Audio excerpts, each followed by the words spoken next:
Fanny Kelly's life changed forever when the Sioux came for her. At 19 years old, Kelly was ready for a new life in the American West. With her husband Josiah and their adopted daughter Mary, they set for a new life that they would never get to live. As their party of 11 crossed the Little Box Elder Creek on the evening of July 12, 1864, a chorus of shouts and gunfire announced the arrival of 250 Sioux warriors on the bluffs ahead of them. The wagon party would be no match for them in a fight, so they tried to negotiate. To their surprise, the Sioux accepted, and an aged chief rode out to them, making signs of peace. With a passable command of English, he introduced himself as Chief Ottawa of the Oglala Sioux. "Good Indian, me," he said as he shook their hands. The friendly face was a facade. At first, they demanded the party's horses, then their food, then their clothes. One man tried to grab Josiah's gun. Eventually, Ottawa ordered them to prepare a feast from their provisions instead. Fearful for their lives, they obeyed. There was no warning when the Sioux turned on them. One moment, they were nervously preparing dinner. The next, chaos. The Sioux opened fire, gunning down every man they could see while seizing the women and children. Kelly could not see her husband anywhere and could only pray that he had fled into the woods when the shooting began. The massacre was over in minutes. All the party's men were dead or gone, leaving Kelly to her terrible fate. Only the 4 women and children of the party remained. Kelly, her daughter Mary, a woman named Sarah Larimer, and Larimer's 8-year-old son. They waited for hours as the Sioux looted their wagon train. At first, Kelly did not know if the Sioux would torture or kill them, but as time passed and no more harm was done, she concluded they were being taken away as prisoners. When they were done, the Sioux burned what remained of the wagon and pointed their new prisoners towards several Sioux warriors with some horses. With a mournful glance back at their burning, body-strewn wagon train, the 2 women mounted their horses, carrying their children with them, and rode on with their captors. But the Sioux had underestimated Kelly. While the Sioux had looted the wagon, she had quietly slipped a book beneath her jacket. As they rode, she quietly tore pages out of the book and dropped them behind her. Her husband, Josiah, had vanished when the fighting started, and she clung to the hope that he would escape and find help. Her paper trail would lead the rescuers right to them. As she rode, Mary squirmed and sobbed in her arms. Then another thought occurred to her. Couldn't the trail lead them back to safety as well? If she and Mary could slip away, they could use the paper trail to return to the ruins of the wagon, where she could be easily found by rescuers. It would be a terrible risk, but it had to be better than staying in Sioux hands. Mary, whose judgment was remarkable for her age, readily acceded to this plan, as her mother explained it. Mary would have to go first. Quietly, without drawing the attention of the Sioux, Kelly lowered Mary to the ground. None of the Sioux noticed a thing. The last thing Kelly saw of the girl who had become her daughter was the sight of long blonde hair, partially concealed by a shawl, disappearing into the bushes beside the trail. It would be many months before she'd learn exactly what became of her. Kelly gave it a while before taking her turn.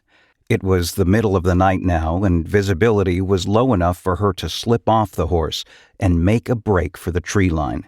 Unfortunately, the Sioux noticed. She was quickly found and beaten by the Sioux. When they demanded to know where Mary was, she said that the child had fallen off the horse and she was just trying to find her. It was too dark for the Sioux to search for her now, and they soon set up camp, although Kelly could not sleep.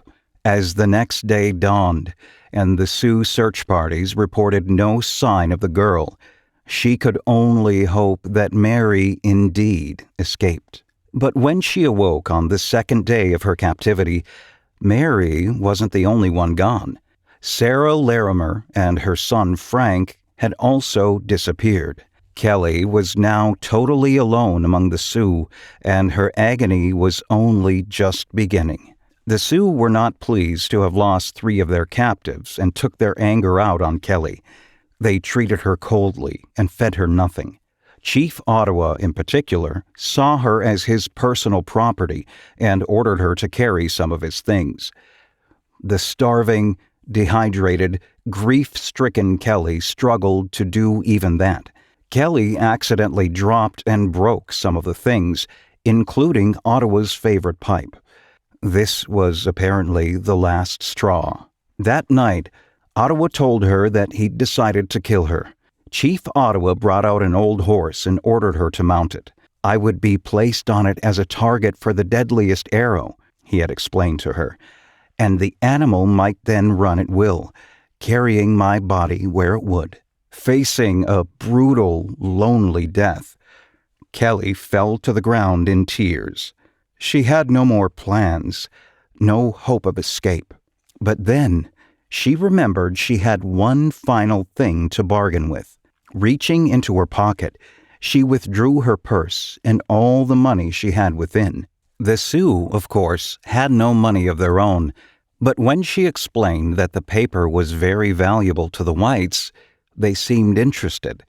The Sioux laid down their weapons and took the money instead. Without so much as an apology, her execution was canceled. Still, Ottawa warned her that if she ever tried escaping again, he would kill her. In the next few days, the Sioux continued west, crossing the Powder River and approaching the Bighorn Mountains. The hills were awash with game and wild fruits, which made the land seem almost like a paradise, in sharp contrast to the misery of her captivity. They had already traveled too far for her to survive alone, even if she did escape. As the Sioux led her further away to a life of captivity, she had no choice but to place her faith in her husband, that he had survived, that he would get help, and that they would come for her, no matter how long it took.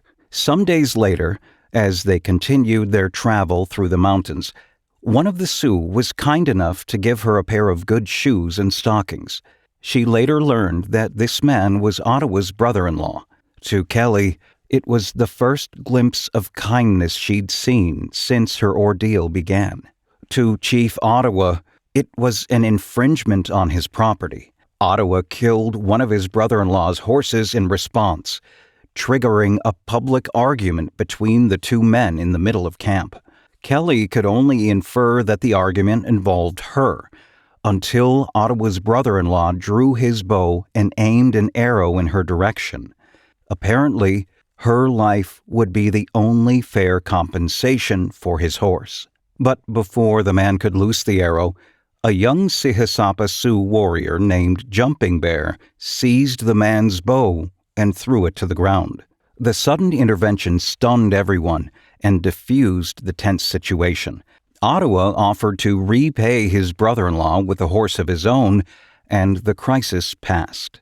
Kelly did not know why Jumping Bear would intervene. She had seen him participating in the attack on her wagon and knew he was no true friend of hers. The mysterious warrior had no intention of explaining himself. She would see him in the following days. He even rode beside her for a time, but he never said a word. It wasn't as if they could understand each other anyway. Still, she was grateful that he had saved her life. As she would eventually learn, it would not be the last time he did so. It was July 22nd by Kelly's reckoning, 10 days after her original capture, when they arrived at the Great Oglala village near the Tongue River in modern Montana. The warriors adorned themselves in clothes captured from her wagon train as they approached. It was a seemingly endless sea of tents, which stretched for miles along the banks of the river. At the warriors' approach, the camp broke out in cheers and songs and crowded around to welcome them home. Kelly was brought to Chief Ottawa's lodge, where she was introduced to his 6 wives. To her relief, The chief's wives were welcoming. She had picked up many scratches and bruises since her capture, which the women tended to with traditional medicine and bandages. Even more surprising was Ottawa's invite to a feast, where she ate proper food for the first time in days.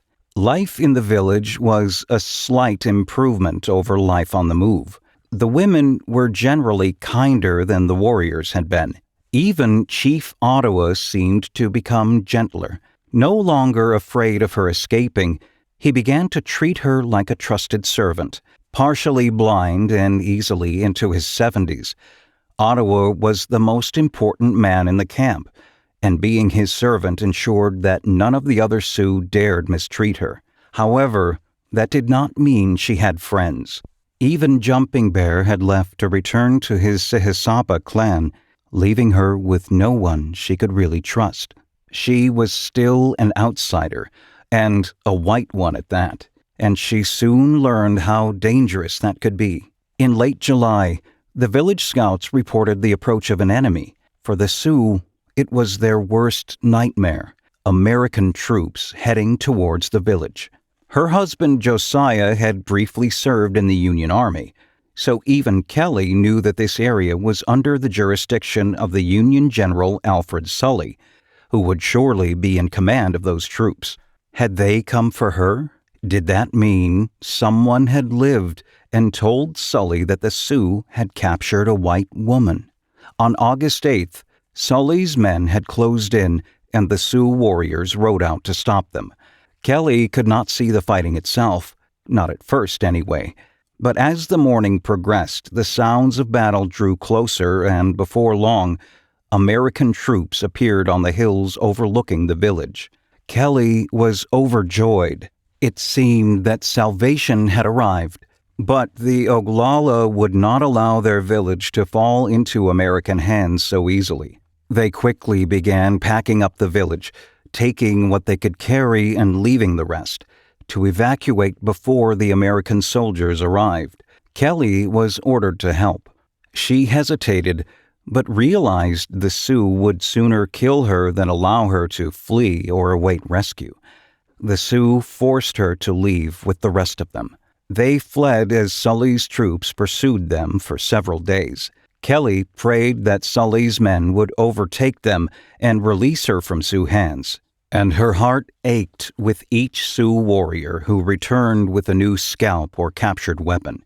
If they had come for her, how many lives were being lost for her sake? Sully's men broke off the pursuit after a few days.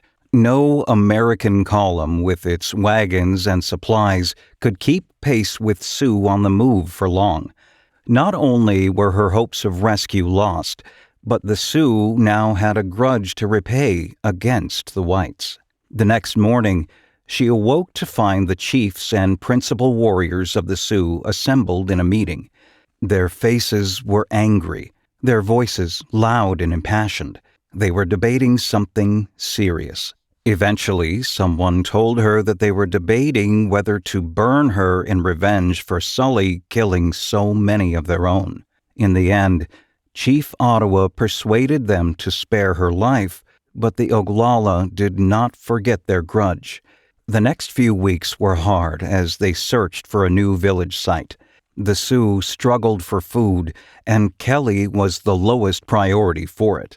She'd go days without eating and was ostracized by most of the camp. She could only power on and pray that some other hope would emerge. She never could have expected that hope to come thanks to Sitting Bull. In early September, Ottawa's band of Oglala Sioux linked up with Sitting Bull's Hunkpapa Sioux in the wilderness north of the Black Hills. Such meetings between clans allowed them to share religious festivals, reunite with extended family, and combine their strength to launch raids. In 1863, Sitting Bull was already a fierce opponent of the white Americans. As great in wisdom as he was fierce in battle, the man who would one day prove himself the most successful native enemy of the United States would unintentionally offer Kelly a unique chance at freedom. Sitting Bull's scouts had spotted a large American wagon train nearby that would be a perfect raiding target. Sitting Bull's Sioux attacked the convoy on September 5th in what is today southwestern North Dakota. The wagon train was led by the accomplished expeditioner Captain James Fisk. They corralled their wagons and had his men build a temporary earthwork defense nicknamed Fort Dilts to repel Sitting Bull. Both sides suffered heavily in the fighting, and it soon became a standoff. Sitting Bull's attempts to break the fortified Americans failed.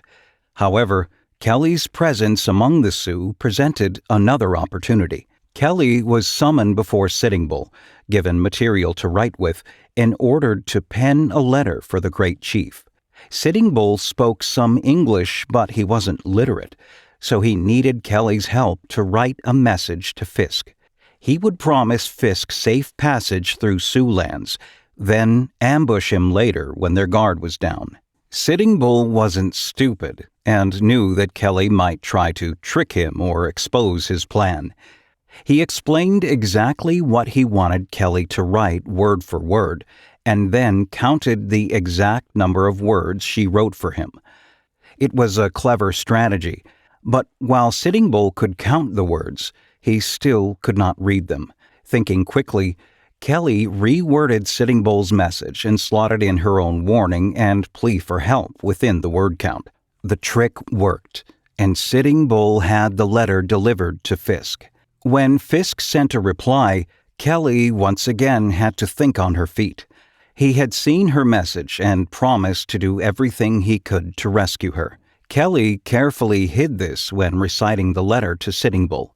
The Sioux and the Americans continued negotiating for several days, with Kelly carefully hiding her secret messages the whole time. Eventually, Kelly arranged to be accidentally spotted by the American troops from a distance while out for a walk. Having spotted her, Fisk now had the opportunity to ask to ransom her without raising any suspicions.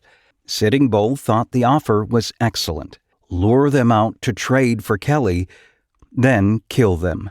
They made the mistake of talking about the plan in front of her, for Sitting Bull had underestimated Kelly. By now, she had picked up enough of the Sioux language to understand their general meaning. Fearing that more lives would be lost for her sake, Kelly had no choice but to secretly warn Fisk not to bargain for her freedom. Negotiations broke down, and with word of additional American troops arriving to rescue Fisk's convoy, Sitting Bull decided to cut his losses. But in his final message, Fisk promised Kelly that he would spread the word and do everything he could to help her. After the encounter with Fisk, Kelly resumed her dreary life as a slave, but a sense of dread was growing by the day. The weather was growing colder, and winter loomed perilously on the horizon. Already it seemed to rain more days than not, and the wind carried a growing chill. It was a cold day in October when a group of Sehasapa Sioux arrived at the Oglala camp. They insisted on speaking at the village council, where they announced that they were in negotiations with General Sully to make peace. The Sehasapa were eager for it, but Sully had one precondition. They must release Fanny Kelly. Kelly was overjoyed. Fisk had upheld his promise and informed General Sully about her fate. Although the Sehasapa tried explaining that Kelly was an Oglala captive, not theirs, Sully had insisted upon her release, and the Sehasapa decided it was worth the trouble to go fetch her. The Oglala were not persuaded at first. Why should they give up one of their servants so another clan could make peace with the white man? All eyes turned to Kelly, who sat in the back watching the council meeting in silence. She understood enough of their tongue now to follow the debate with reasonable accuracy. But while the Oglala chiefs debated, a Sehasapa warrior slipped into the council lodge and quietly told Kelly to follow him. They weren't going to wait for the Oglala to debate. They were just going to take her. Kelly was led away to where another band of Sahasapa were waiting. They ordered her to mount their spare horse and follow before the Oglala noticed anything.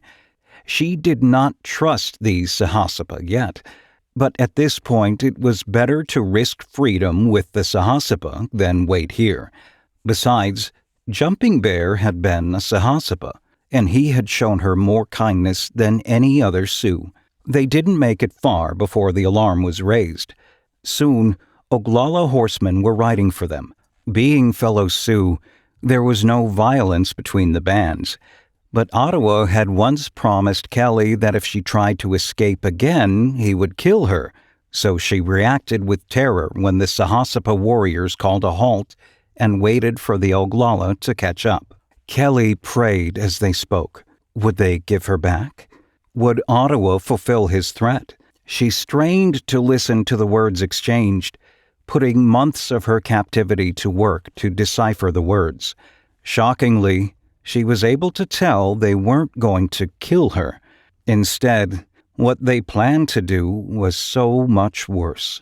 The Sahasapa were not desperate for peace like they'd told Sully.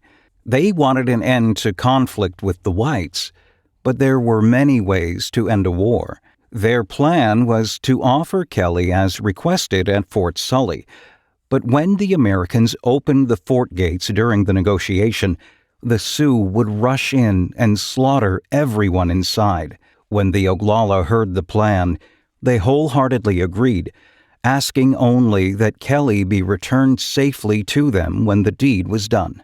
Several days later, Kelly arrived in the Sahasapa village some 150 miles away. It resembled the Oglala village, with hundreds of tents crowded around by women and children rushing to meet the returning warriors.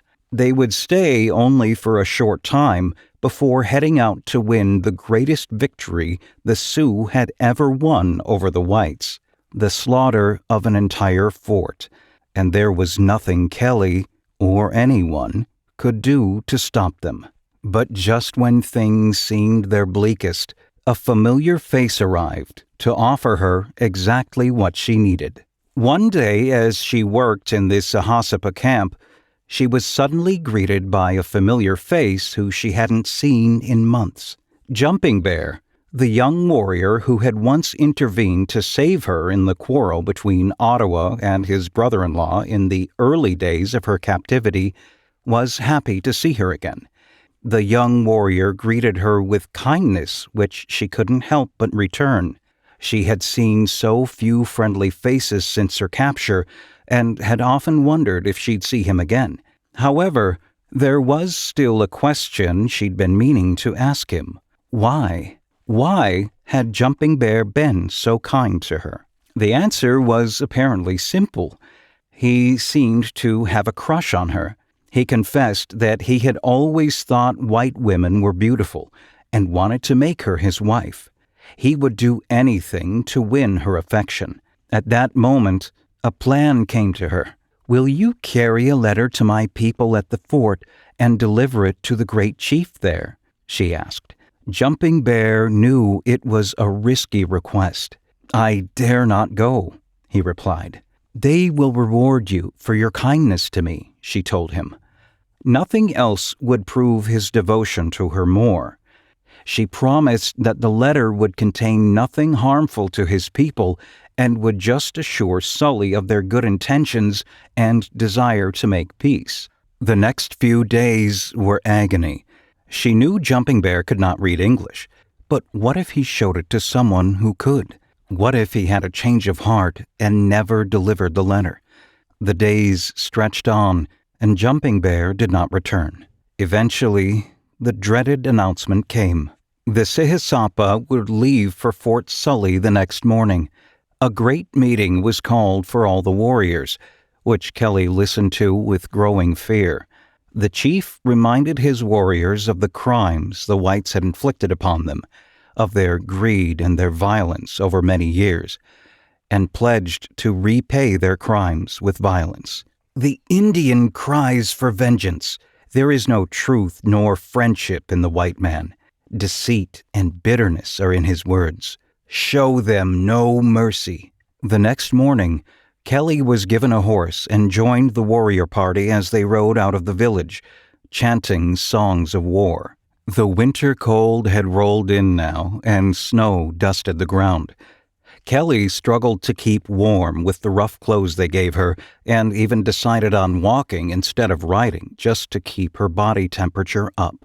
At last, on the morning of December 12th, by her count, she laid eyes on Fort Sully. She saw the roofs of the buildings peeking above the high wooden hills and the American flag flying high on its pole. Kelly was on the verge of tears.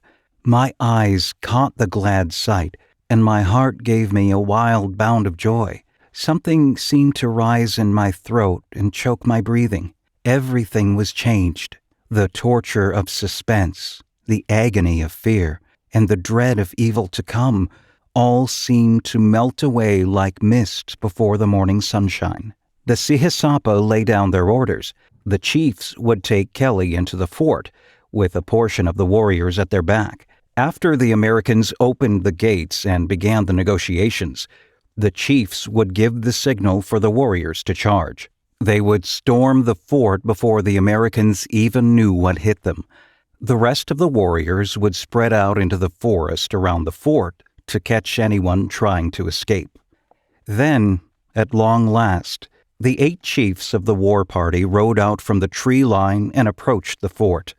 Kelly rode with them as they approached the fort's front gates. The massive wooden gates of Fort Sully creaked open. Several officers and troopers emerged on horseback to greet them. The chiefs and the Americans met just outside the fort gates. "My emotions were inexpressible," Kelly said. "I almost lost the power of speech or motion." As expected, the Americans invited the chiefs inside the gates, and Kelly's anxiety soared. Had Jumping Bear not delivered the message? Had she come so far only to let the Sioux into the fort and kill everyone? But as soon as the chiefs were inside, the great doors creaked shut behind them, shutting out the warriors and trapping the chiefs inside. In an instant, the Sihasapa's plan was ruined. Jumping Bear had kept his word and saved her twice over. Throwing themselves at the walls would be slaughter, and the warriors would not do such a thing with their 8 chiefs inside in American hands. The Sihasapa chiefs had no choice but to proceed with the planned exchange. Their plans foiled, they departed without a fight, leaving Kelly safely in American hands. Fort Sully was saved, and after 5 agonizing months of bondage, so was she. Kelly would spend the next 2 months recovering at the fort. They treated her well, gave her new clothes, and all the food and water she needed to restore her depleted body. More importantly, she received news of her family. Josiah Kelly had indeed survived. In fact, most of the party had lived. Several of the men shot in the attack were found alive at the site the next day by another wagon train that Josiah had flagged down and had since made a full recovery. Sarah Larimer and her son Frank had also escaped that night and made it back to safety. Josiah Kelly arrived at Fort Sully in early February 1865 for a tearful reunion with his long-lost wife. Tragically, though, he came alone. For months, Kelly had clung to the hope that little Mary had escaped, but that hope had been for nothing. Search parties had found Mary's body not far from where she'd escaped.